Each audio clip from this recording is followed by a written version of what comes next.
Hello and welcome to the News9 Plus show on the world's first news and current affairs OTT platform, News9 Plus. Trainee doctor at Kolkata's RG Kar Medical College and Hospital was brutally raped and killed. Now, disturbing details have emerged on the torture and brutality inflicted on her. This Kolkata horror reminds us of what happened to Nirbhaya in 2012. This is Kolkata's Nirbhaya. There's outrage and protests, and there's widespread frustration over police inaction. The Federation of Doctors has launched a nationwide strike urging a CBI inquiry. Now, the police have arrested a civic volunteer, Sanjay Roy. This arrested volunteer was accused in 2022 of thrashing his pregnant wife, but the police apparently let him go with a general diary noting. So what we are asking here is, why are laws not a deterrent against such brutal crimes? There were new laws that were brought in after the Nirbhaya case in 2012. Why have they not been effective in stopping such heinous crimes? To discuss this, I am joined by Advocate Abhijat, former Secretary of the Delhi High Court Bar Association, and my colleagues Anirban Choudhury from Kolkata and Sriya Kundu here in the studio with me. I want to start by asking you this, Sriya. You've been tracking this story very closely from the day it broke.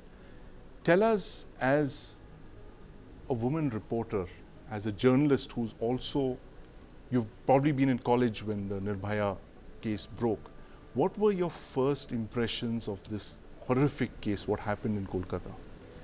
I mean, Sandeep, the very first thought was, the brutality with which this crime in fact has been conducted. The details just took us back to 2012. I mean, the laws that have come out, and now, and the worst part is, at this given point, the Chief Minister and there are other politicians who are coming up to say that, you know, we will hang the culprit. But at this given point, it's not even clear who the culprit is, whether in fact it is one culprit who's already been arrested or it is multiple culprits. And the saddest part is, Sandeep, the post-mortem report that's been released, the injury, shards of glasses from her spectacles having been inside her eyes, belly injury, marks of strangulation on her neck, her lips and eyes, all cut. Absolutely. Extremely horrific details that we have in fact received. And it only at this given point, as a woman and as a journalist at the same point, there's just one word for it: deep-seated rage about what exactly has gone down. And the probe at this given point, yes, it's been going on, but there are so many questions and the murky details that is coming up with regards to this particular case. Who all were involved? That is just the tip of the iceberg, you know, because now there are questions of a racket coming up. Yes. Because now it's coming to the front that it was a planned attack by these culprits who in fact inflicted such brutal crimes against her. And these are the details that we are now getting, that there is a possible racket that was going, which the hospital authorities were also aware of, but they never took any action.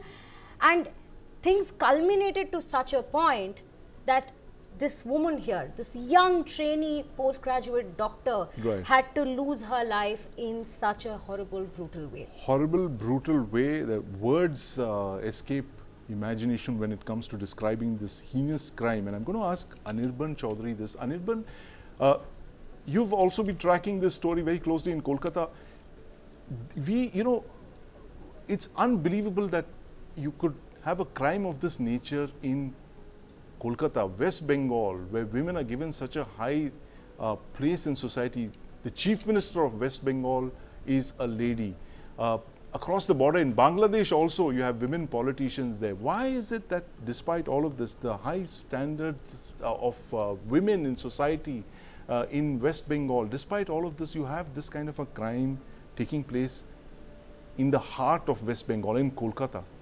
Sandeep, the horrific part of the story is that this did not happen at a desolate corner of some street or some jungle. Absolutely not. It happened right in the hospital premises where the doctors are supposed to be feeling super safe. And it did not happen in a ward. It happened in the seminar room where the doctors stay there, they take their rest, go for their on-call duties. So, as you said, as Shreya also suggested, so this incident, it's not one of its kind in India, but it is, it is spread horror, disgust, and anger Right. throughout the length and breadth of the society. And it's time the government, the police officials, they really woke up. And I know you said, and we call ourselves the Bengalis Yes. a progressive, intellectually accomplished society. But if this Right. incidents happen, I'm not sure whether our this pride of Kolkata, which gives a lot of an importance, Ma Durga, it's the land of Ma Yes. Durga, and Absolutely. what's happening to us? We have to ask ourselves, Sandeep. Right, absolutely. Very important observation there, Anirban, that the land of Ma Durga and a woman chief minister of West Bengal who's ruled the state for so many years. It happens on her watch. Uh, but the first impressions that we got when we read about these shocking details of the cases, oh my God, this is Nirbhaya all over again. And that is one case that jolted India like no other case has, and possibly led to the kind of protest that we saw after that, which then snowballed into this India against corruption case. It basically turned into a political movement where you had civil society hitting the streets. But I want to ask Advocate Abhijat this question, that, Advocate Abhijat, the Nirbhaya killers were given exemplary punishment. 4 of them were hanged. The entire criminal procedure code was rewritten after this. Crimes against women were made, punishable with death.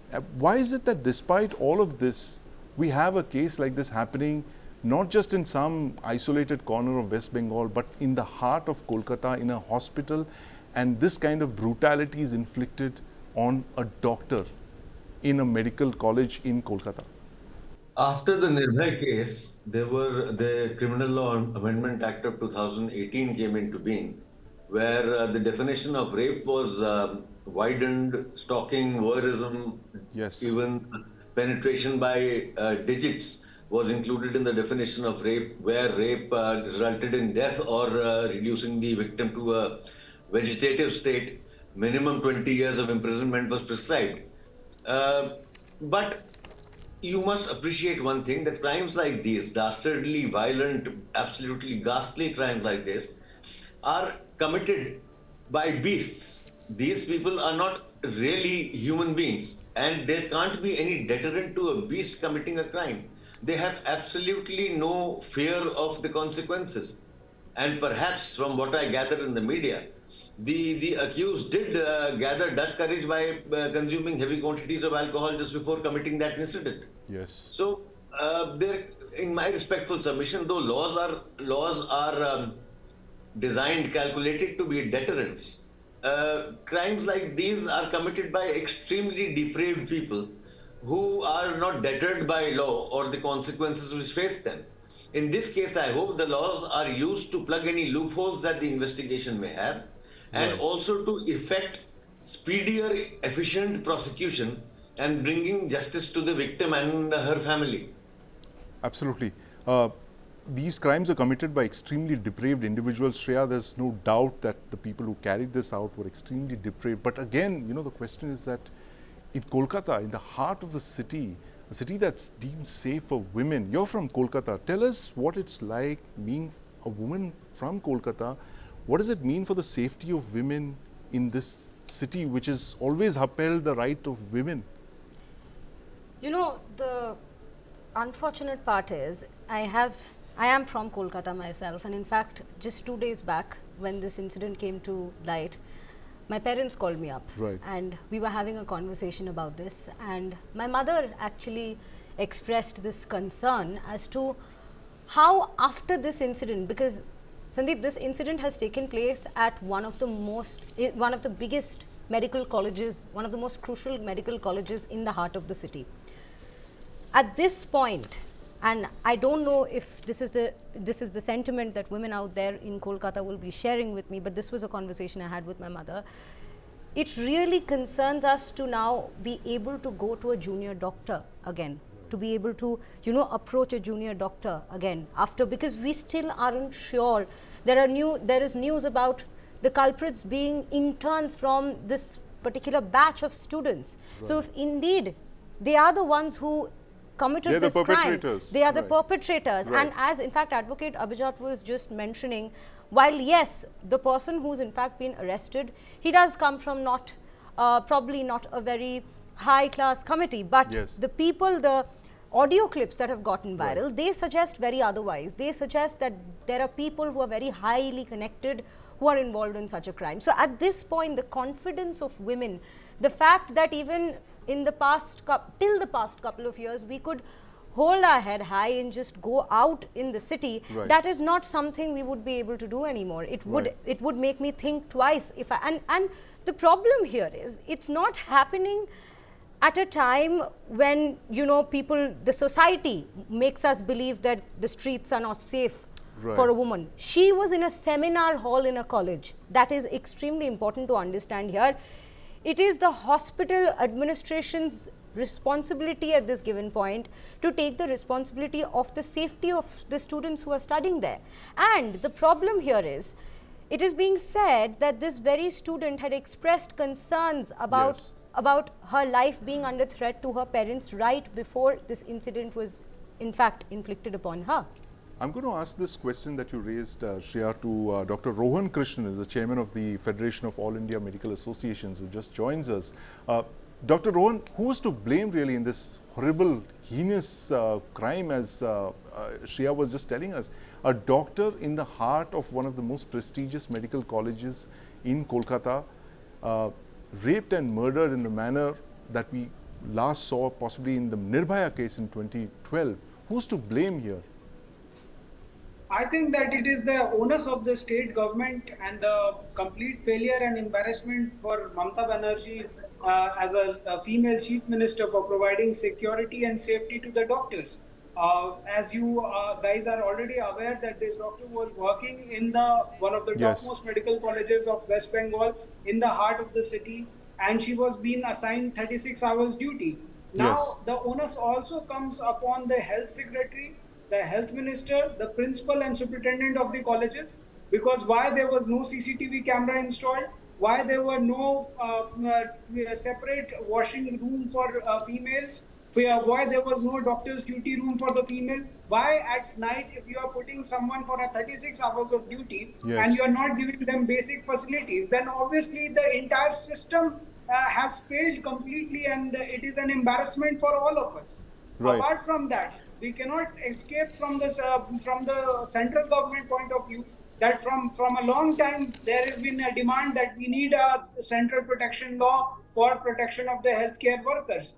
Where is that law being enacted in during the COVID period? It has taken a slow pause when it was supposed to come to the parliament even 1 or 2 years ago, but it has not come till now. So I think that the onus is on the government, both the state and central, and on all of us, that if something like this has happened, I'm not going to comment whether doctor has done, engineer has done, IS has done, whosoever has done. The sacrosancy of the investigation was lost on the very first day when students had to do protest to get the post-mortem done. And initially they were claiming it like as a suicide. Absolutely. That's the most shocking part of this case, Dr. Krishnan, and the fact that it was not just a doctor who was murdered, but it was a woman who was murdered right in the heart of the city, as we've been discussing. But, you know, Anirban, coming back to the question of the safety of the doctor, as we've been discussing, in this prestigious medical college, why were there no CCTVs over there? Why were the perpetrators not picked up the minute they entered that place? And why have the police not been able to follow up? Why several days after this case, we're still debating, you know, in this day and age, in 2024, 21st century, 1/4 of a century has elapsed, and we are still talking as though it is some 19th century case that who done it. We should have known by now if there had been CCTV cameras installed there. Why are these CCTV cameras missing in this hospital, as Dr. Krishnan was mentioning? Yeah, but Sandeep, there was a CCTV camera, but it was a very half-hearted measure where we can see this Sanjay Roy walking in, walking out, but the camera system was not enough to detect the basic entry of people who were involved or the person who was involved. Possibly So not I enough agree, cameras then. That's what you're not saying. enough cameras. Not It enough was CCTV cameras. just a half-hearted measure. But Right. the important point that has been raised, Sandeep, is that fine, a person is a pervert who stalks a woman who does something heinous. Okay, but where would a person get? That is where the administration, where the college authorities come. How could a civic police get that courage to walk up to the doctor's section, Yes. get into a place which is supposed to be secure for the doctors, safe for the doctors, commit a crime and walk out? He drinks, he goes there, commits a crime, he returns, and he has another drinking session outside. He's so happy, and he does such a smooth operation without any hindrance and without any remorse. I mean, he think of the kind of mentality he has been given, the authority he has been given by the hospital authorities or our society, that he can walk in smoothly, walk out smoothly, and have another drink session. That is the concerning part. So we don't have any prevention system. We don't have any check and balance system. That is what we need to do right now. Why would a doctor do a night duty? Because I'll tell you, Yes. Sandeep, another piece of information that might be interesting to you. We talked to the gentleman who was supposed to get married to the lady this Yes. December. Yes. So this gentleman said that she was been complaining to us. She was complaining to me that I don't want to go for night duty. I don't want to go for night duty. There must have been something smelt by the lady beforehand, which we need Yes. to find out. We are trying to find out. The gentleman did not speak much. Of course, he's in a state of shock. So this is important. Why a lady doctor is uncomfortable going for a night duty? What is the reason? These are the questions as Absolutely. journalists we need to ask. These are the questions that we need to ask, and indeed we are asking those questions. But Advocate Abhijat, do you actually see anything coming out of this now in terms of the law? I mean, what do we need to do to make such events, such incidents, a thing of the past? What can we do to deter? Is there any loophole that has not been closed legally? Loopholes are always on a case-to-case basis. The investigation must be honest and efficient, and with a lot of stress on forensics, Right. which probably would be lost by now. All the forensic indications and evidence would have been lost by now. But the investigation should be efficient. It should be state of the art. The prosecution must be dedicated and sincere. Absolutely. And the case after the charge sheet has been filed should be fast tracked. And this is the only way you can, once there are convictions and people are awarded maximum penalties available in law for these dastardly crimes, Right. then I'm sure there would be some people who will get deterred. But I have my doubt whether, and I repeat myself, whether animals like these can ever be deterred by any law. Only that the law can be used to give justice to the family of the victim, so that there is a Absolutely. sense of closure.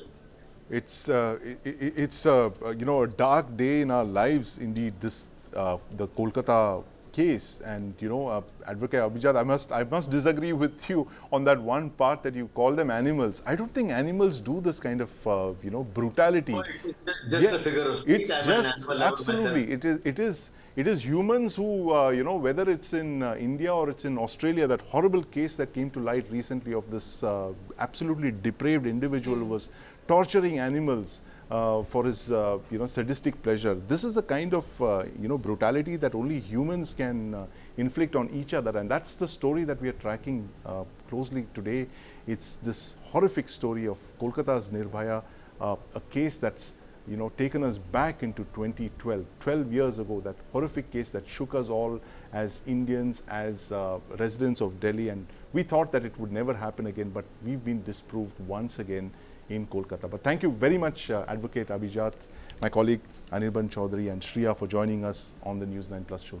The Indian Navy has revived a proposal for building 2 nuclear-powered attack submarines, or SSNs. Now, what are SSNs and why does India need them? And can India be a blue water navy without SSNs? Joining me to discuss this tonight is one of India's most respected submariners, Vice Admiral Sushil. And in the studio, I have with me my colleague Deepak Badana. Admiral Sushil, welcome to the News9 Plus show. Sandeep, good to be here. Sir, I want to start by asking you this. SSNs, nuclear-powered attack submarines, they're a capability that India has wanted for a very long time. We've leased them in the past, first from the Soviet Union and later from the Russian Federation. Now we're given to understand that a third such boat, the Chakra 3, is stuck in a refit, an unending refit in the Russian Federation. One can say that, obviously because of the war in Ukraine. Meanwhile, there are reports that suggest that India will build something like 2 SSNs, going up to a fleet of 6 SSNs. You're one of the most respected Indian submariners that we've ever had in the last couple of 60 years. Explain to us, sir, why are SSNs so required by the Indian Navy? Why does the Indian Navy need SSNs? And can we be a blue water force without nuclear-powered attack submarines? You see, we worked in an old framework which very compactly divided the Navy's roles into, sea control and sea denial, and, built a logic from there. But when the nuclear submarines came with unlimited endurance and speed, they very easily shifted from their, so-called sea denial role to being capable of sea control as well. But the carrier proponents, aircraft carrier proponents, would not like to see this as such. They always wanted this as a support to the fleet. So if a very capable frigate was part of the sea control mission, why wouldn't a submarine be? Why wouldn't a nuclear attack submarine be? Well, nuclear attack submarines have a distinct capability which is different from a surface ship. For example, you could send a SSN. The sea affords you enough opacity so that he can operate independently with sufficient firepower in frontline areas, in areas controlled by the enemy, which the surface navy would take time to reach to get a favorable situation done. To put it very simply, I think in King Arthur's court we had Sir Lancelot. He was one of the best knights, and without him, the Knights of the Round Table were nothing. So the SSN is like Sir Lancelot. The SSN is like Sir Lancelot. It's a very good analogy, Admiral Sushil. But I also remember that you telling me at some point that the SSN is possibly the only platform that you can project power with into contested waters, which means that waters that are guarded by the enemy, which are patrolled by the enemy. And here you have an SSN sneaking right under all of the enemy's defenses and its barriers and popping up and carrying out its sea defense, sea denial missions and sea control missions indeed. But, Admiral Sushil, before I move to my colleague Deepak Badana, who's bubbling with a lot of questions here, I want to ask you this: what has really delayed the SSN program for India? We have a strategic program, of course, for nuclear-powered ballistic missile submarines. That's on course from what we understand. Why has the SSN program, which is more of a tactical platform, which is meant to be with the naval fleet rather than the Strategic Forces Command, why has the SSN fleet, taken a backseat? This Project 77, it's been in the pipeline for many, many years now. We've been hearing about it for the last 2 decades also, but even now, it's been in the pipeline again for the last 6 or 7 years. Why has it been so delayed? Why has it been on the back burner? Is it just the carrier lobby that's to blame for it? Or is it the fact that it's a very, very resource-intensive platform? Could that be the answer? Well, there is complex issues here. One, as you said, we had done a SSBN program and it's going on okay. The essential difference between the SSBN and the SSN is that in the capability of the reactor. An SSBN can afford to do slow speeds it lies in wait for some order to come, but an SSN needs to move. So the reactor capability has to be far superior to what an SSBN has, because you are utilizing power at a very fast rate, unlike an SSBN. And to reach that reactor level, to reach the technology level of that sort of a reactor, I don't think we had the wherewithal for a very long time. I do not know the situation now, but I suppose we will reach there, and therefore this project may, see the light of the day. Absolutely, it may see the light of the day, but we don't know when. But from what what you've just explained to us, Admiral Sushil, it appears that an SSBN or a ballistic missile submarine is like a bomber, and an SSN is like a fighter aircraft. I think what differs is the magnitude of the speed, and therefore the engine performance has to be that much better, and that explains the complexity of that. But Deepak, you have questions. You've been following our submarine building program very closely, including Project 75 India and Project 75I. Yes. So one of my questions right now is that we know already that the Chinese Navy is making forays into the Indian Ocean. Yes. It's only a matter of time before we have a Chinese aircraft carrier which will be permanently stationed in this region.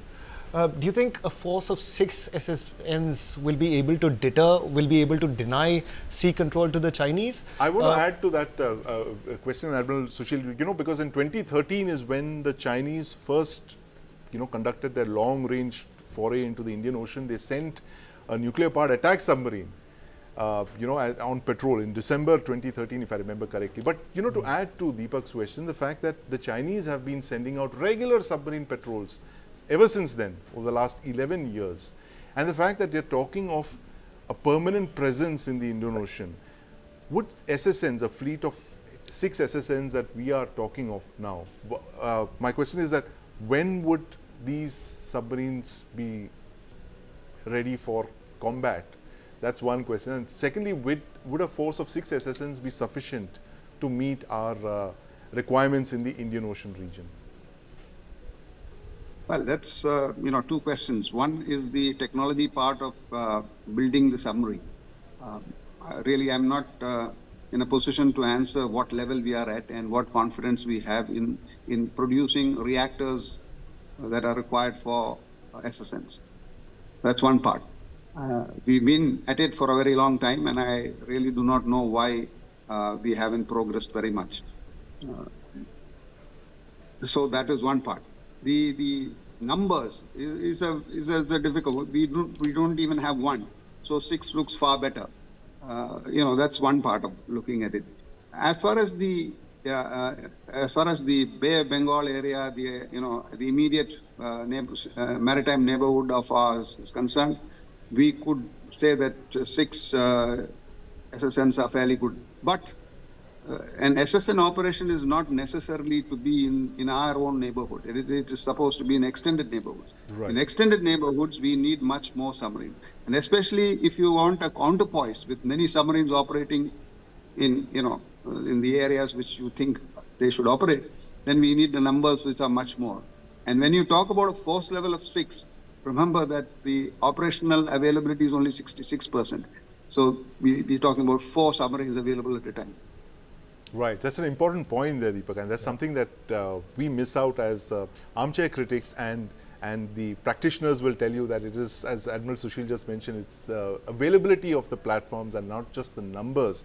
But Admiral Sushil, this fact that you mentioned that power projection would be a requirement, is that the reason that the US Navy has such a large number of SSN? They have over 50 nuclear-powered attack submarines in their inventory.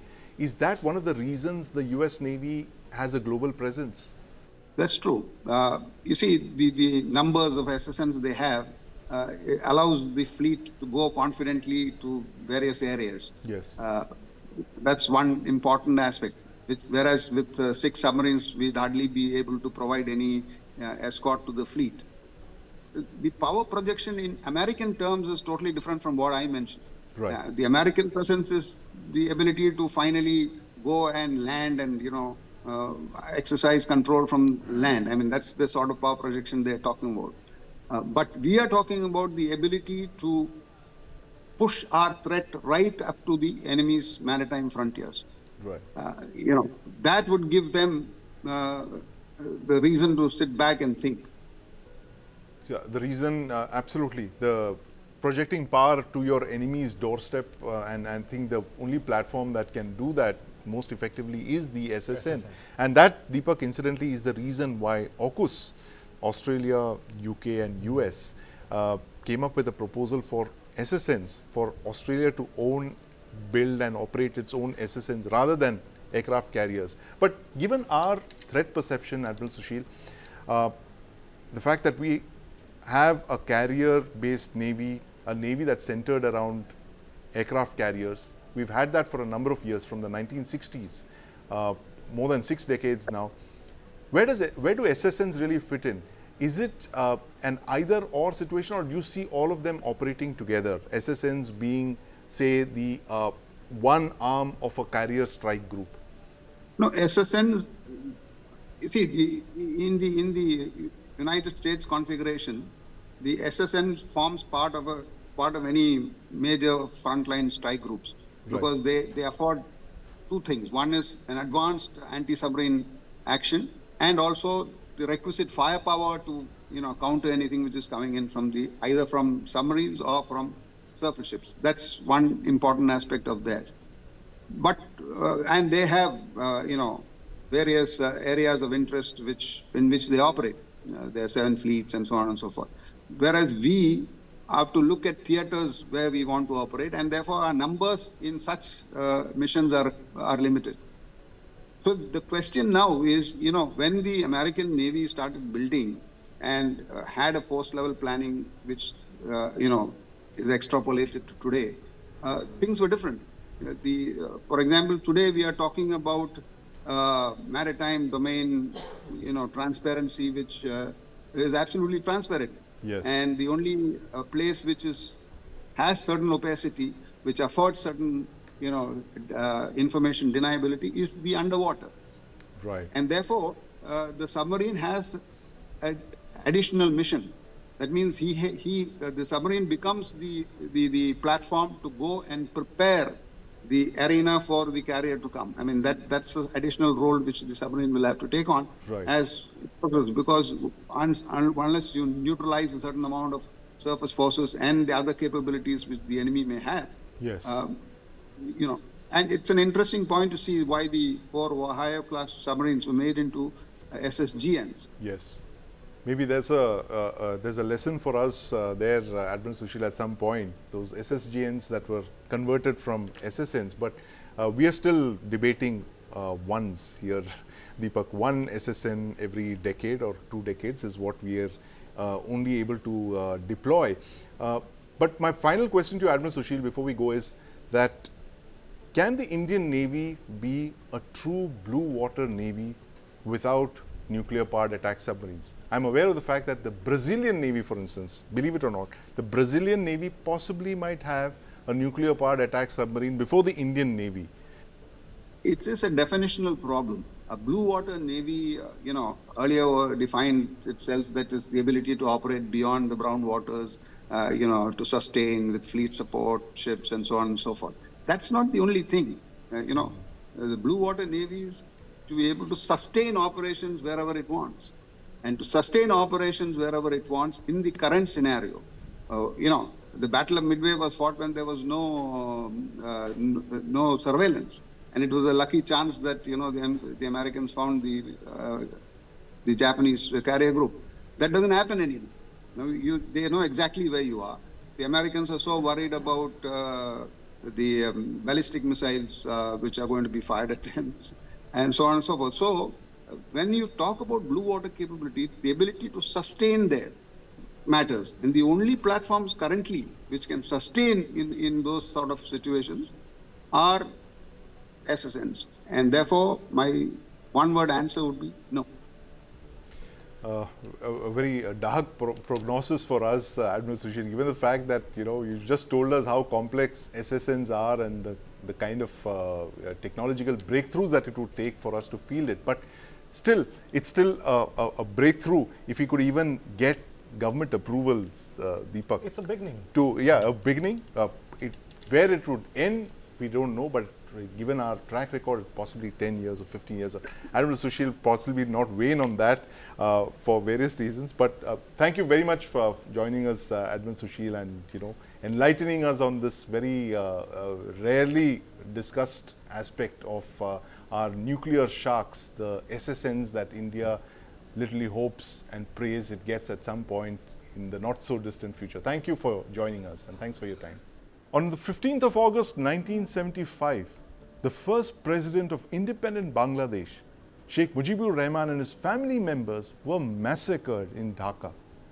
In 1996, his daughter Sheikh Hasina declared the 15th of August as a national day of mourning in his memory.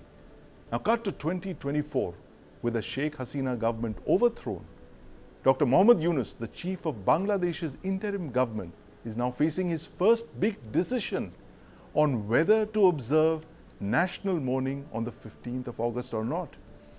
But what happened on that day of 15th of August in 1975 in Dhanmandi? Have a look at my report from Dhaka, Bangladesh.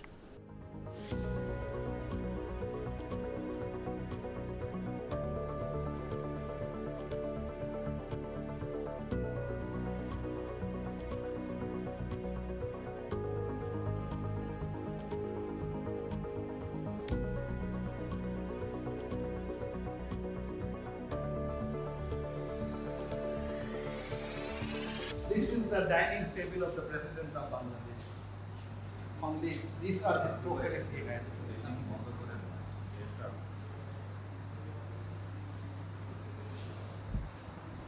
This is a room of tragedy.